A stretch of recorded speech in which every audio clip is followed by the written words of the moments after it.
Let's go ahead and get started. So we're going to talk a little bit about just top performing short-term rentals.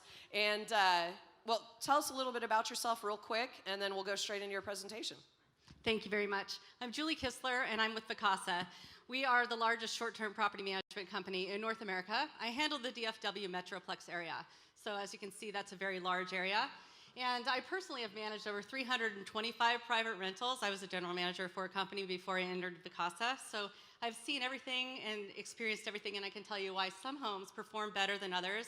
And so we're just going to kind of talk about that a little bit. My contact information is here. You can always reach out to me if you ever need a rental projection, you have a question about a property. We love to talk about short-term rentals.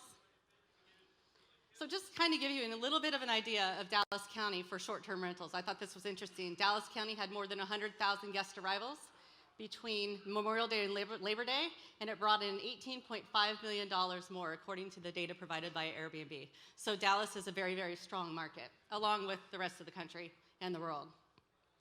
So property performance. A lot of people ask me, okay, so what should I be looking for in a property? Your number one is location. Walkability is absolutely critical. People are renting Airbnbs for an experience.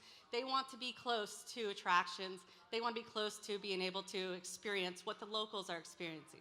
So here in the Dallas area, we see a lot of popularity in the Deep Ellum area, the Bishop Arts area, downtown Dallas, all of those places, and we actually do see a lot of staycations. So we do see a lot of local people that are actually renting, that are coming from Frisco or whatever it may be, and it's easier to stay here for the weekend. Nearby attractions, you know, you want to be near some attractions, the AT&T Stadium, around Greenville, Lower Greenville, Deep Ellum, any of those places, things that are happening, the American Airlines Center. Seasonality. Nice thing, you have to think about properties all over the country of seasonality. There are some homes that have seasonality. There are mountains that have seasonality and beaches, whereas in an urban environment here, we really don't have that much seasonality, but you do have to take that into account when it comes to figuring out your income projections. And how good is the neighborhood? This is really critical. When people drive into the neighborhood, short-term rentals are all about trust. It's all about safety. So how do you feel when you drive into the neighborhood? Do you feel safe? Can you actually stay here? Would you stay here with your family or with your friends? And then always check the regulations in the HOA. This is the biggest thing. These are always ever changing. Regulations change every day all over the country, all over the world. And then HOAs. You do have to read those bylaws to make sure that it is an option that you can actually make it a short-term rental. And then you also have to be ready for that to change at any time, and will it actually pencil out as a long-term rental, or can you resell it? So property performance. You definitely want to make sure that it's aesthetically appealing. Your competition is not only your Airbnbs that are around you, but it's also hotels. People are looking for hotel-like quality. They really, really want to have comfortable beds. They want to have comfortable furniture. They want it to be clean. And does it actually hold as much people? So if you have one that holds 10 people, do you have seating area for 10 people? It really matters. It's going to make them have a great experience. It's going to give you a better review, and people will come back and they will tell their friends. Mattresses do matter. Don't skimp on mattresses. Get some nice mattresses so that people, when they're staying there, because the majority of the time they're not going to be in your home. They're going to be experiencing the lifestyle outside around there, but they are going to be sleeping in the home. And so you have to have great mattresses. And then photos. High quality photos matter. People always select by what they see online. They're not going to really read your description right away. They're going to be reading and looking at your photos. And the platforms, the Airbnbs, the VRBOs, they're all looking for high quality photos too. That does matter. And then if you can do a Matterport or anything of that nature so that people actually can see, you know, floor plan, that matters as well. So occupancy and assets. So I talked to a lot of people about this. The higher occupancy, the better. If you can find a property that you can get more people in, the more money you can command. The more you're going to show up in the search results. So if you can hold 12 people and people are looking for 12, you're going to show up. If people are looking for 10, you're still going to show up 8 and so forth. So occupancy makes you more money. It gives you the ability to have more and more search results. So when you're thinking about occupancy, bedrooms, and bed count. You know, you may have 4 bedrooms, you may have 4 beds in there, you could have 10 beds in there. You can also have a sleeper sofa. You can have a lot of creativity when it comes to increasing that occupancy. But when you're doing that, you definitely want to take into consideration the square footage, because you don't want to throw everybody in there like sardines. because they're not going to be happy there. As well as parking. Is there going to be enough parking? And some cities regulate parking that you can only park in the driveways. So you have to take that into consideration. So if you have 16 people, it should be able to park 4 cars. And then also bathrooms matter. Bathrooms are super critical. If you have 16 people in there and you have 2 bathrooms, just imagine what people are going to go through and the complaints they're going to have, and they're not going to be very happy. You also want to check your water heaters. So, you know, if you have 1 water heater and you have 16 people, how many people could take a shower? Believe it or not, that's one of the biggest complaints. So it's just things that you've got to really think about as an actual landlord and a short-term rental. So the top amenities. These are ways that you can actually stand apart from the competition, capture more money, capture more bookings, is pet-friendly. Cannot emphasize pet-friendly enough. People love to travel with their pets. And in the most case, these pets are really well-behaved pets. They don't usually bring their out-of-control pets to a rental. They're usually trying to run away from them if that's the case. So in this case, that's very, very important. Pool tables. Pool tables or gaming tables, foosball, anything, ping pong, anything like that that can make people go, what do we want to stay here, especially if there's a large group and they want to have fun. Hot tubs. People love hot tubs, especially in the mountains and in resorts, as well as if you have a romantic property. You can really romance a 1-bedroom, 1-bath and really make it special and make some really good money doing that. Pools, some areas, pools are really important. Here in Dallas, the homes that have pools do extremely well. They're racking in the money because it's so hot and people are looking for pools. So just these are the type of things. Grills. There are a lot of properties out here that don't offer a grill. People love to barbecue. They love to get out there with their friends and family and just hang out outside. So just give them a grill. I mean, it's really an expensive investment.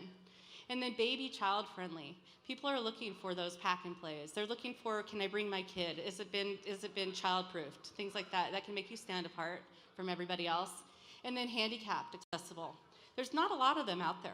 So if you do have a property you find one that's handicapped accessible, has the wide doors, anything of that nature, just imagine if you were to advertise that and you were able to stand apart from the competition and you can get more bookings. And it also makes you friendly.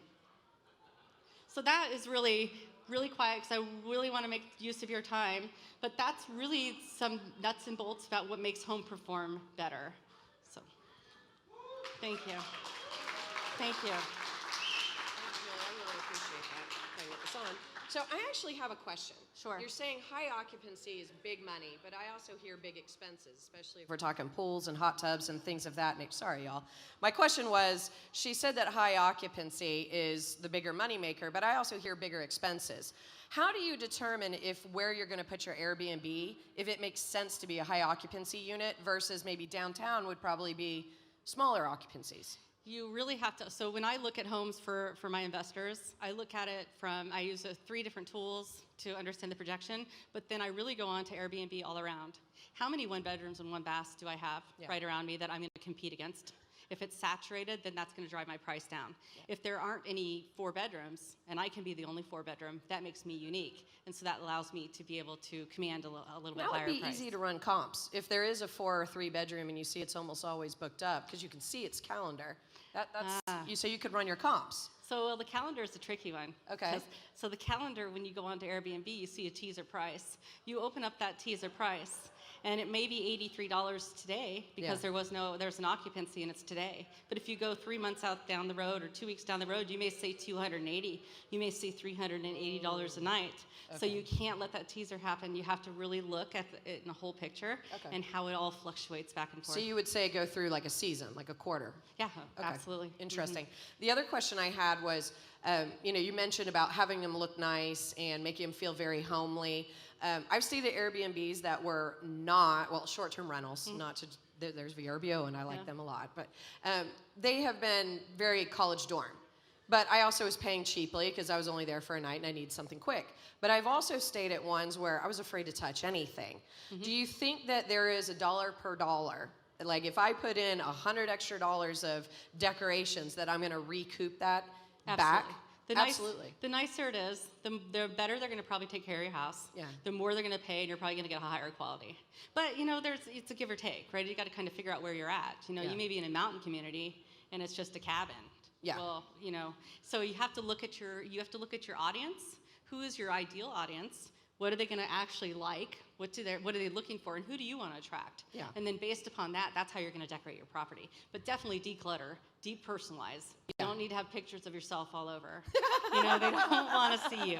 That's so. creepy. That's another thing. A lot of people don't want to do that. Yeah. But you definitely need to do that. Interesting. Does anyone have questions for Julie?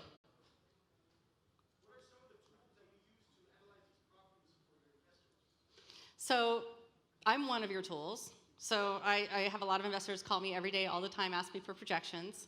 So I have tools with Picasa, but then I also use other tools, AirDNAs, MASH visors. I spend all my days on Airbnb, Vrbo, just understanding what the competition is around there, understanding their calendars, what's going on, how you can monopolize that area, how can you stand apart, doing those things. So it's really just looking at it as truly like if you were to run a CMA for a property that you're looking at, that's actually how I look at it through a true real estate perspective. And I also look at the cap rates and the cash flows, right? So the cap rates, there are properties here that do not work. They just don't. And if I can't make that cap rate work, I will tell the investor, no, this isn't working. It's better off being a long term, right? Just because there are some places that don't perform that they should. And that's the way you have Would you say it's too deep in a neighborhood, or what are the triggers that someone might notice? Too deep in a neighborhood. There's nothing around it. It's just they can get a higher price on their rental because it's in demand for a family. Yeah. Or somebody that's looking to stay there for a long time. So you mentioned pet friendly is Yes. numero uno. Do you have advice for how to mitigate having pets at the house? What if they're not a good pet or a puppy? Do you can ask for a pet fee? What do you think is reasonable? Every host is a little bit different. We ask for a pet fee, but you should also screen. You can always also ask, tell me a little bit more about your pet.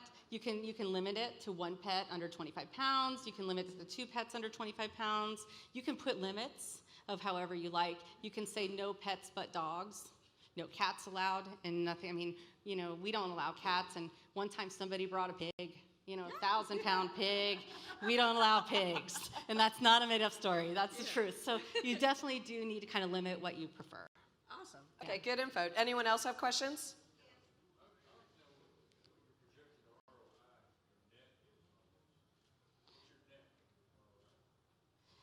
Well, the net depends on what the gross is. So he's asking. I'm sorry, I don't know why I'm yelling. He's asking what is the average net ROI, ROI on your net. But I would think that's like any investment. It probably depends on the metrics of the deal. Are you in a $200,000 house that you can rent out nightly for $100 and it's 50% occupied through the year? I mean, I think it's probably going to depend on what you're looking at.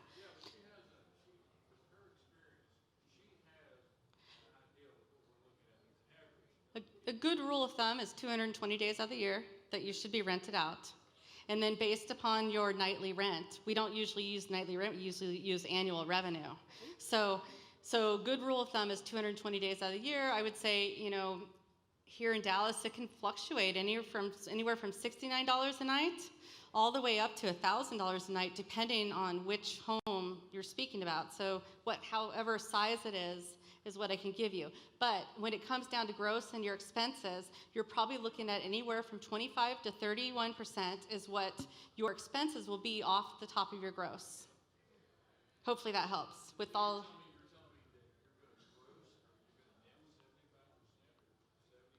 70 to 75%, it should be your net. Yes. After all of your expenses. That's how our company is. Annually. That's correct. 220 days is a lot of days. It really is. It really That's is. a lot of days. Here in Dallas, that actually surprises me. Dallas, we have really good occupancy. In some areas, we can go all the way up to 75%. It just depends. We don't really have seasonality here. Yeah. Because we just continuously churn visitors over and over. And so we actually have a better occupancy rate than some other areas. But use that good rule of thumb. What's your average house per bedroom what's the nice average you think would be a really good investment to do with rooms per bathroom and everything else?